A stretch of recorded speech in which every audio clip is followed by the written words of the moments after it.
Je me souviens du couteau qui s'enfonçait dans mon ventre comme si c'était hier, non, pire, comme si c'était il y a une éternité, un cauchemar gravé dans ma chair même. Le sang chaud coulait sur mes doigts, et les yeux de mon mari, ces yeux que j'avais aimés pendant 20 ans, brillaient d'une joie perverse, un triomphe animal qui me glaçait plus que la mort elle-même. « Tu as tout gâché, Elisabeth, avait-il murmuré, sa voix suave comme le poison qu'il m'avait fait avaler des années durant. Et puis, le noir. Un vide absolu, où les regrets hurlaient en silence, Sophie, ma fille, abandonnée à ce monstre, le fond universitaire qu'il avait détourné, volé sous nos yeux aveugles, les secrets que j'avais enterrés pour protéger notre famille illusoire. Mais le destin, ce farceur cruel, m'a renvoyé en arrière. J'ai ouvert les yeux non pas dans l'au-delà, mais dans mon lit, ce lit conjugal imprégné de mensonges, exactement 3 ans avant cette nuit fatale. Le soleil de Paris filtrait à travers les rideaux de soie de notre appartement haussmannien du Marais, et je sentais le corps de François levé contre le mien, son souffle régulier feignant l'innocence. Mon cœur battait la chamade, non de tendresse, mais d'une rage viscérale qui me submergeait comme une vague atlantique. J'étais revenu. 39 ans, le corps encore souple, l'esprit aiguisé par la connaissance du futur. Et cette fois, je ne serais pas la victime. Je serais la lame. Les 3 jours suivants furent un tourbillon de déni et de planification frénétique. Par les matins brumeux d'octobre 2022, tandis que Paris s'éveillait sous un ciel plombé, je fouillais nos comptes en ligne, feignant une simple curiosité domestique. François, ce banquier impeccablement vêtu, directeur adjoint à la BNP Paribas, gérait nos finances avec une expertise qui masquait sa cupidité. J'avais toujours cru à sa dévotion pour Sophie, notre fille de 16 ans, brillante élève au lycée Henri IV, passionnée de littérature et de justice sociale. Mais dans ma vie précédente, j'avais découvert la vérité, il avait siphonné le fonds que j'avais constitué pour ses études de 150 000 €, fruit de mes économies d'avocate, prélevé goutte à goutte pour financer ses maîtresses et ses dettes de jeu. Pire, il avait comploté avec sa sœur, Isabelle, pour me faire passer pour folle, me droguer subtilement jusqu'à ce que je perde ma crédibilité au barreau. Et le coup final, m'accuser de détournement de fonds professionnels, me poussant au suicide apparent en ce couteau que j'avais soi-disant tourné contre moi. Maintenant, je savais. Chaque transaction fantôme, chaque rendez-vous secret avec Isabelle dans les cafés discrets de Saint-Germain-des-Prés, Sophie, innocente, avait hérité de mes dettes posthumes, forcée d'abandonner ses rêves pour un job minable chez un traiteur. Non. Pas cette fois. Ma première décision fut controversée, même pour moi, je ne divorcerai pas immédiatement. Cela alerterait François, le mettrait sur la défensive. Au lieu de cela, je jouais le rôle de l'épouse parfaite, riant à ses blagues fades lors de dîners au Fouquet's, caressant sa main sous la table tout en mémorisant les codes de ses comptes offshore. Sophie, avec ses boucles brunes et son regard curieux, remarqua mon changement. « Maman, tu sembles différente. Plus vive. » Je souris, l'attirant dans mes bras. « C'est l'automne, ma chérie. Il faut saisir la lumière avant qu'elle ne s'éteigne. » Bientôt, je contactai discrètement mon ancien mentor au barreau, Maître Laurent Duval, un homme au visage buriné par des décennies de procès retentissants. Nous nous rencontrâmes dans un bistrot anonyme près de la Seine, où les serveurs versaient du vin rouge sans poser de questions. « Elisabeth, vous parlez de paranoïa, dit-il, haussant un sourcil gris. Mais je lui montrai les preuves des captures d'écran que j'avais imprimées en cachette, des transferts vers des comptes suisses au nom d'Isabelle. Ses yeux s'écarquillèrent. « C'est du lourd. Mais si vous vous trompez. » Je l'interrompis d'un geste. « Je ne me trompe pas. Et je veux que vous prépariez un dossier. Pas pour divorcer. Pour détruire. » Les semaines s'écoulèrent dans une tension palpable, comme un orage qui gronde sans éclater. François rentrait tard, prétextant des réunions, mais je le pistais via une app de géolocalisation installée sur son téléphone pendant son sommeil ou une violation d'intimité que je justifiais par la survie.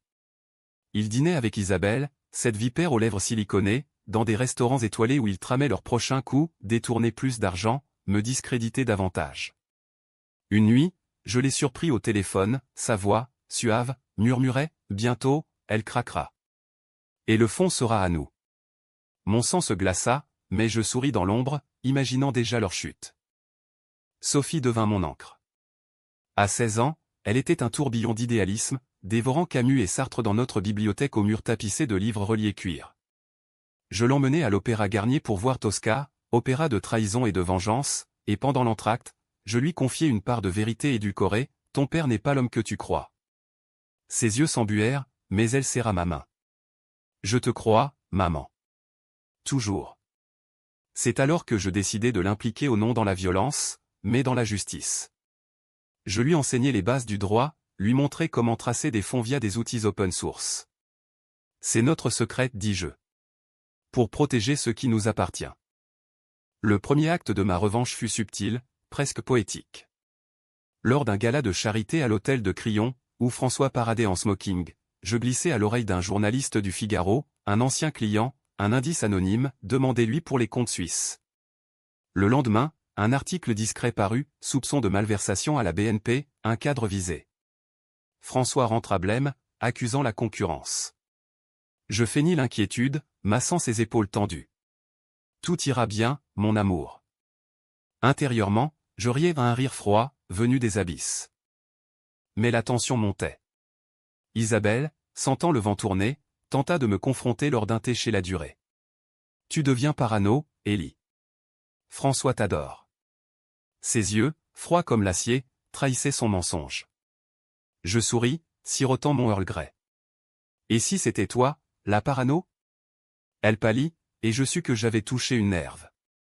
Ce soir-là, je hackai son email un mot de passe banal, Françoise 123 et découvrit les preuves irréfutables, des mails détaillant le plan pour me droguer avec du benzodiazépine, falsifier des rapports psychiatriques. Mon cœur se serra, j'avais été si naïve. La nuit, les cauchemars me hantaient, le couteau, le sang, le visage de Sophie en larmes à mon enterrement. Je me réveillais en sueur, François dormant paisiblement à mes côtés. C'est là que je pris ma décision la plus controversée, je simulerai une rechute, une dépression feinte, pour les attirer dans le piège. J'avalai des somnifères sous surveillance médicale, laissant des messages larmoyants sur le répondeur d'Isabelle, je ne tiens plus. François, aide-moi. Ils mordirent à l'hameçon. François appela un spécialiste, en réalité un complice payé pour certifier ma folie. Sophie, sentant le danger, devint ma sentinelle. À 17 ans maintenant le temps filait comme un TGV, elle infiltra le réseau social d'Isabelle, posant comme une admiratrice. J'adore votre blog sur la finance éthique. Des captures d'écran affluaient, des aveux codés sur le vol du fond. Ma fille, ma lionne, pleurait en me les montrant. Maman, comment a-t-il pu? Je la serrai fort. L'amour aveugle. Mais la vengeance ouvre les yeux. Le climax approchait. Maître Duval avait son dossier, 200 pages de preuves, prêtes pour le procureur. Mais je voulais plus une destruction totale, publique, humiliante. Lors d'une réception à l'Élysée, où François briguait une promotion, je murmurai à l'oreille du ministre des Finances, votre conseiller de confiance a les mains sales. Les rumeurs enflèrent comme une marée. François, acculé, commit l'erreur fatale, il tenta de me confronter violemment, un soir pluvieux rue de Rivoli. Sa main s'abattit, mais cette fois, j'enregistrai tout au micro caché dans mon collier. La gifle résonna dans l'appartement comme un coup de tonnerre, faisant trembler les verres en cristal sur le buffet Louis XV. François, les veines saillantes au cou, haletait, que as-tu fait, Élisabeth? Les rumeurs. C'est toi. Ses yeux, injectés de rage, me fixaient comme si j'étais un insecte à écraser. Dans ma vie précédente, j'aurais reculé, pleuré, imploré. Mais cette fois, je tins bon, le cœur battant un rythme de guerre. Moi? Je n'ai rien fait, mon chéri. Sauf ouvrir les yeux. Derrière la porte de sa chambre, Sophie écoutait, le poing serré sur son téléphone, prête à appeler les flics. C'était notre plan B, la loi, impitoyable gardienne de Paris. Les jours suivants furent un balai de mensonges et de contre-attaques. François, paniqué, contacta Isabelle pour un conseil familial dans un salon de thé discret du Palais Royal. J'y étais, caché derrière un pilier de marbre, un chapeau incliné masquant mon visage. Leur voix, basse et conspiratrice, filtrait à travers le murmure des feuilles automnales, il faut la faire interner. Le psy est prêt. Isabelle, avec son accent guindé du 16e arrondissement, ajouta, et le fond? On le transfère ce soir. Mon sang bouillonna. Le fonds de Sophie haussait 150 000 € que j'avais amassé en renonçant à des voyages, à des robes de couturier, pour son avenir à la Sorbonne. Volés pour leur vice, les casinos de Deauville pour lui, les bijoux de Cartier pour elle.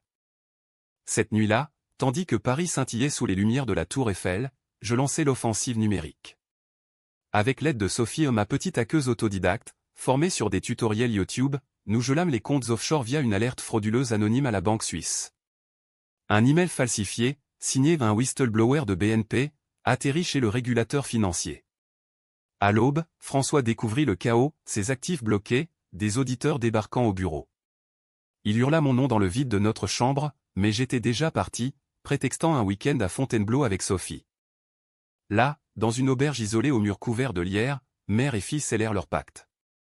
Assise devant un feu crépitant, un verre de chardonnay à la main, son premier, pour marquer son passage à l'âge adulte anticipé, Sophie me confia ses peurs. « Et si on se trompe, maman ? Et s'il est innocent ?» Ses yeux, miroir des miens, brillaient de larmes. Je pris sa main, marquée d'encre de ses cahiers de philo. L'innocence est un luxe qu'il nous a volé. Regarde les preuves. Je lui montrai les logs, 47 transferts, datés précisément, coïncidant avec mes absences professionnelles. Elle hocha la tête, farouche. Alors, on finit ce qu'on a commencé. De retour à Paris, la ville semblait complice de notre vendetta. Les feuilles mortes tourbillonnaient sur les boulevards, comme des secrets emportés par le vent. Maître Duval organisa une rencontre secrète au tribunal de Paris, sous les voûtes gothiques qui avaient vu tant de drames humains. Élisabeth, c'est de la dynamite, dit-il, étalant les documents sur une table de chêne massif. Mais attention, une accusation calomnieuse, et c'est vous qui tombez. Je souris, un sourire de sphinx. La calomnie est leur arme. La vérité sera la mienne. Nous déposâmes une plainte formelle pour détournement et escroquerie, citant Sophie comme plaignante mineure, une touche légale qui rendait l'affaire explosive, touchant au cœur de la protection enfantine, un tabou français absolu. François contre-attaqua, bien sûr. Il lança une campagne de diffamation subtile, des appels à mes collègues avocats, insinuant ma fragilité mentale. Élisabeth traverse une phase difficile, murmurait-il, la voix mielleuse. Mais j'avais anticipé, j'avais déjà rencontré une psy indépendante, qui certifia ma santé mentale impeccable. Pire pour lui, un scandale éclata au journal télévisé de France 2, malversation à la BNP Paribas, un haut cadre impliqué dans un détournement familial. Les caméras au homère sur son visage blême sortant du bureau, micro en main. C'est une erreur, bafouilla-t-il. Mais le mal était fait. Les collègues le fuirent comme la peste, les invitations sociales s'évaporèrent. Isabelle, la vipère, tenta de s'enfuir. Elle bouqua un vol pour Genève, mais Sophie O, ma fille géniale, alerta les douanes via une astuce apprise sur un forum dark web. Bagage suspect, signalâmes-nous anonymement. À l'aéroport Charles de Gaulle, sous les néons froids, on la fouilla, un collier en diamant, acheté avec l'argent volé, déclencha l'alarme. Elle fut détenue pour interrogatoire, hurlant son innocence dans un couloir anonyme. La tension culmina lors d'une confrontation familiale forcée, orchestrée par le juge d'instruction. Dans une salle aux murs beige et impersonnels du palais de justice, nous nous affrontâmes, François, défait, costume froissé, Isabelle, maquillage coulant, Sophie et moi, unis, regard d'acier. Tu es une menteuse, Élie, cracha Isabelle. Je me levai lentement, voix calme comme la Seine en crue. Non, Isabelle. Je suis une survivante. Et ces documents en 150 000 € volés à ma fille sont la preuve de votre cupidité. Le juge, un homme aux lunettes pincées, feuilleta le dossier. Madame, vos accusations sont graves. Monsieur, vous avez beaucoup à expliquer. Ce soir-là, rentrant à pied sous une pluie battante, Sophie glissa son bras sous le mien. C'est presque fini, maman. Mais je savais que non. La vraie vengeance n'était pas la loi, c'était la ruine personnelle. J'avais planté les graines, des leaks anonymes à Le Monde, des témoignages falsifiés. Non, réels, de ces maîtresses abandonnées, prêtes à témoigner pour un peu de pitié. Paris, ville des amants et des traîtres, bruissait déjà de chuchotements. Pourtant, un doute me rongeait. Étais-je devenu comme eux? Ma décision de mêler Sophie, de la transformer en arme, était-ce de l'amour ou de la manipulation? Les nuits, je revivais ma mort, le couteau, non pas suicide, mais meurtre déguisé. François m'avait tué, oui, pour l'argent et la liberté. Mais en le détruisant, détruisais-je aussi l'innocence de ma fille? Sophie, sentant mon tourment, me surprit un matin dans la cuisine, café fumant en main. Maman, je choisis ça. Pour nous. Ces mots, simples, brisèrent la glace en moi. Le twist surgit de l'ombre, un email anonyme, pas des nôtres. Je sais ce que François a fait avant le fond. Un secret plus sombre. Pièce jointe, un rapport médical. Mon sang se figea. Il n'avait pas seulement volé, il avait. Oh Dieu! Le combat n'était pas fini. Loin de là. L'email atterrit dans ma boîte comme une grenade dégoupillée, à 3 heures du matin, alors que Paris dormait sous un manteau de givre hivernal. L'expéditeur, ombre du passé @protonmail.com. Le sujet, le vrai monstre. Mes doigts tremblèrent sur la souris, le curseur hésitant au-dessus de la pièce jointe. Sophie, encore éveillée par l'excitation de notre victoire partielle, s'approcha par-dessus mon épaule. « Qu'est-ce que c'est » murmura-t-elle, son souffle chaud contre ma nuque. Je cliquai. Le PDF s'ouvrit, un rapport d'autopsie daté de 2019, un an avant ma mort précédente. Pas le mien.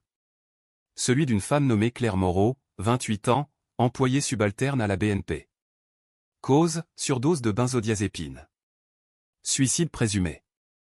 Mais les notes marginales, soulignées en rouge, traces de lutte. Contusion non expliquée. Mon estomac se noie. Claire. Je me souvenais vaguement d'elle, une stagiaire timide, aux cheveux roux, qui avait osé questionner les comptes de François lors d'un audit interne. Dans ma vie antérieure, sa mort avait été un ragot de bureau, balayé sous le tapis. Mais maintenant. L'email continuait, François l'a tuée. Elle avait découvert le détournement initial. Il l'a droguée, simulé un suicide. Comme il l'a fait pour toi. Pièce jointe bis, des photos floues, prises par une caméra de surveillance, montrant François traînant un corps inerte dans une ruelle près des quais de Seine. Mon sang se glaça. Un meurtre. Pas seulement vol. Meurtre. Sophie recula, pâle comme un spectre. Papa. Un assassin. Sa voix se brisa, un mélange de dégoût et d'incrédulité. Je l'attirai contre moi, nos larmes se mêlant sur l'écran luminescent. Pas ton père, ma chérie. Un imposteur. Et nous allons l'exposer.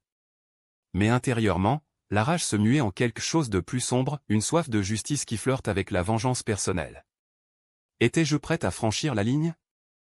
La loi française, avec ses lenteurs byzantines, mettrait des mois à enquêter. Non. J'agirais plus vite. Maître Duval, convoqué d'urgence dans son cabinet lambrissé de la rue de la Paix, blêmit à son tour. Élisabeth, c'est de la haute trahison. Si c'est vrai, c'est l'article 221-1 du Code pénal, homicide volontaire. Mais les preuves sont circonstancielles. Je posai la photo sur son bureau, le grain pixelisé accusateur. Circonstanciel? C'est son ombre, son geste. Et l'autopsiement. Trouvez-moi un expert médico-légal. Il hésita, ses doigts tambourinant sur un tome du Dalloz. C'est risqué. Vous pourriez être accusé de diffamation aggravée. Je le fixai, voix d'acier. Le risque est mon oxygène, maître. Acceptez-vous? Il accepta. Tandis que l'hiver 2022 enveloppait Paris d'un manteau blanc, nous creusâmes. Sophie, redevenue l'élève studieuse, fouilla les archives numériques de la BNP via un accès invité que j'avais conservé ou une négligence de François. Elle découvrit des emails effacés, Claire suppliant François d'arrêter les transferts illégaux. S'il vous plaît, monsieur, c'est de l'argent pour des enfants. Réponse, occupez-vous de vos oignons, ou regrettez. Mon cœur saigna pour cette ombre oubliée. Isabelle, interrogée par la police après son interpellation, craqua sous la pression, je savais pour Claire. Il m'a dit que c'était un accident. Enregistré. Irréfutable. Mais François, acculé, devint féroce. Il tenta de m'intimider, des fleurs empoisonnées livrées à domicile littéralement, des roses traitées au paraquat, herbicides mortels. Sophie les trouva, les jeta dans la Seine depuis le pont des Arts. Il essaie de nous tuer, dit-elle, voix chevrotante mais résolue.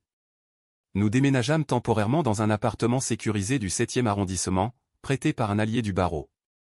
Là, sous les toits haussmanniens, nous tramâmes le coup suivant, une confrontation publique. L'occasion, le vernissage d'une expo au Louvre, où François, toujours vaniteux, inaugurait une aile sponsorisée par la banque. Paris Society en effervescence, robe de Chanel, smoking sur mesure, flash des paparazzi. J'y allais en noir absolu, Sophie à mon bras en rouge vengeur, une référence à la Dame en rouge, film de trahison. Au milieu des monnaies et des sculptures helléniques, je m'approchai de lui, micro caché dans mon sac. François, parlons de Claire. Son visage se décomposa, un masque de cire fondant. Quoi? Pas ici. Mais les invités tendirent l'oreille, un journaliste de Libération filma tout. Le lendemain, le scandale explosa, meurtre couvert à la BNP. L'épouse accuse. Les télés débattaient, TF1, BFM, même CNews avec ses commentateurs hurlants. Femme hystérique ou justicière, tonitruant un éditorialiste. Controversée, oui, j'étais dépeinte comme une furie, une mégère cherchant la gloire. Mais les preuves affluaient, l'expert confirma les contusions sur Claire, incompatibles avec un suicide. François fut placé en garde à vue, son empire s'effondrant comme un château de cartes. Isabelle, lâchée à la dérive, tenta le chantage, un appel nocturne, voix éraillée. Retirez tout, ou je révèle vos faiblesses. Quelle faiblesse? Puis je compris, dans ma vie précédente, j'avais couvert un mensonge mineur de François, une affaire d'adultère pour préserver la famille. Elle menaçait de le retourner contre moi. Je ris, un rire amer. Fais-le. La vérité libère, Isabelle. Elle raccrocha, brisée. Sophie, pendant ce chaos, grandissait à vue d'œil. À 17 ans et demi, elle rédigea un billet pour Le Monde anonyme, mais poignant, ma mère, victime et vengeresse. Il fit le buzz, des milliers de partages, des féministes la saluant comme une icône. Mais la nuit, elle pleurait, j'ai perdu mon père. Je la consolai, tu as gagné ta mère. Le twist s'approfondit, l'expéditeur de l'email se révéla. Pas un fantôme, mais Marc, l'ex-amant de Claire, un informaticien discret qui avait attendu des années pour la justice. Il nous rencontra dans un café du quartier latin, visage marqué par le deuil. J'ai hacké ses serveurs. Il y a plus, d'autres victimes. Un dossier, 5 noms, 5 suicides. Mon François, un serial killer financier? La nausée me submergea. La vengeance prenait une ampleur monstrueuse. Décision controversée, je refusai l'immunité pour Marc. Pas de deal. La pleine lumière. Sophie approuva, mais ses yeux trahissaient la peur. Paris, témoin indifférent, continuait son ballet, couples enlacés sur les berges, touristes sous la pluie. Mais pour nous, la ville était un échiquier sanglant. Le printemps 2023 arriva à Paris comme un amant tardif, avec des cerisiers en fleurs le long de la Seine et un air chargé de promesses trahies. François, libéré sous caution mais assigné à résidence dans notre ancien appartement, ironie du sort, devint un spectre errant. Ses appels nocturnes, bloqués mais persistants, passés par des numéros masqués, Elisabeth, revient. C'est une erreur. Erreur? Le mot me faisait vomir. J'avais vu les corps, les âmes brisées, 5 femmes, dont Claire, effacées pour protéger son empire de papier. Sophie et moi, installés dans notre nouveau refuge avec vue sur les Invalides, ignorions. Au lieu de cela, nous bâtissions un fonds de soutien pour victimes de malversations financières, baptisé Ombre Juste, financé par les gels d'avoirs. Maître Duval, galvanisé, mena l'enquête comme un général napoléonien. 5 dossiers, Elisabeth. C'est un réseau. Les familles des victimes émergèrent des ombres, une veuve à Lyon, dont la sœur s'était suicidée après avoir signalé des irrégularités, une mère à Marseille, pleurant une fille stagiaire. Nous organisions des visioconférences secrètes, leur voix craquelée par le chagrin résonnant dans notre salon. Sophie, la plus jeune, devint leur phare, ma mère nous a appris que la silence tue plus que le couteau. Ces mots, simples, inspiraient, un podcast naquit, voix étouffée, diffusée sur France Culture, faisant trembler les couloirs du pouvoir. Mais la contre-attaque de François fut vicieuse. Il engagea un cabinet de relations publiques, des requins de la com qui le peignirent en martyr, cadre intègre victime d'une cabale féministe. Des articles dans Valeurs Actuelles me dépeignaient en harpie hystérique, femme blessée cherchant vengeance au détriment de la présomption d'innocence. Controversé? Absolument. Les réseaux sociaux s'enflammaient, justice pour François contre vérité pour Claire. Sophie, ciblée comme ado manipulée, reçut des menaces au tweet haineux, appels anonymes. Une nuit, des voyous taguèrent notre porte, salope et sa pute de fille. La police, débordée, promit une enquête. Mais je sus ses ordres. Ma décision la plus controversée vint alors, armer Sophie. Pas d'armes, non, Paris n'est pas Chicago, mais de la self-défense. Nous suivîmes des cours dans un dojo du 13e, frappant des sacs jusqu'à l'épuisement. Frappe pour tuer, si nécessaire, gronda le sensei, un ex-légionnaire. Sophie, essoufflée, hocha la tête. Pour maman. Moi? J'apprenais le tir au pistolet, légal pour défense, dans un stand souterrain près de Bastille. L'odeur de poudre me rappelait le sang de ma mort. Étais-je en train de créer un monstre? Ou de forger une guerrière? Isabelle, craquant totalement, devint notre taupe involontaire. Placée en détention provisoire, elle envoya des lettres censurées, mais codées révélant les complices, un notaire corrompu, un flic grassouillet du 8e. Il m'a forcé, géniait elle. Je la vis en parloir, à travers la vitre blindée de frêne. Son maquillage impeccable avait fondu en masque de culpabilité. Pitié, Ellie. Témoin clé, et je marche libre. Je ris, froidement. La pitié est pour les innocents. Tu as vu Claire mourir et ris. Elle s'effondra, sanglots muets. Sophie, à mes côtés, murmura, laisse-la pourrir. Le climax juridique surgit en mai, lors d'une audience préliminaire au tribunal de grande instance. La salle, bondée de journalistes et de curieux, puait la sueur et l'indignation. François, menotté mais en costume sur mesure, me foudroya du regard tandis que le procureur déroulait les charges, homicide aggravé, escroquerie en bande organisée, abus de confiance. Les photos de Claire projetées sur écran, son corps pâle, les marques. Un hoquet collectif. Sophie témoigna, voix ferme, il a volé mon avenir. Et celui d'autres. Les caméras au Homer sur ses larmes, l'opinion bascula. Mais le twist final frappa comme un éclair, pendant l'audience, un témoin surprise entra en marque, l'informaticien, mais pas seul. À son bras, une 6e victime présumée, Élise, une ancienne collègue de François, vivante, qui avait feint sa mort pour fuir. Il m'a battu, drogué. J'ai tout vu pour Claire. La salle explosa en murmures. François s'effondra, hurlant, mensonge. Elle est folle. Mais les preuves, un journal intime numérisé scellait son sort. Roman en attente de procès. Cette nuit-là, sous un ciel étoilé rare à Paris, Sophie et moi marchâmes le long des Champs-Élysées. Les lumières dansaient, miroir de notre triomphe fragile. C'est fini, demanda-t-elle. Je secouai la tête. La vengeance n'est jamais finie. Mais la justice commence. Pourtant, un ombre persistait, mon propre secret. Dans ma vie précédente, j'avais suspecté ses infidélités mais fermé les yeux. Complice passive? Le doute me rongeait. François tenta un dernier coup, une lettre de suicide, falsifiée pour me piéger en meurtrière morale. Mais Sophie la détecta, analyse graphologique. Il est fini, maman. Oui. Fini. L'été 2023 enveloppa Paris d'une chaleur étouffante, transformant les rues en four où les secrets mijotaient avant d'exploser. Le procès de François s'ouvrit en juillet, sous les projecteurs impitoyables du palais de justice, une arène où les âmes se dépouillaient nues. La ville, ce théâtre permanent, bruissait d'anticipation, file d'attente pour les places publiques, live streaming sur les chaînes d'infos, édito dans le Figaro disséquant chaque geste. Sophie et moi, assises au premier rang, étions les reines incontestées ou les sorcières, selon les camps. J'avais choisi une robe bleu marine, sobre, comme un uniforme de guerre, elle, une jupe fluide blanche, symbole de pureté reconquise. Le procureur, une femme acérée nommée Leclerc, dépeignit François comme un monstre moderne, un Icare de la finance, tombant par sa propre cupidité, emportant des vies dans sa chute.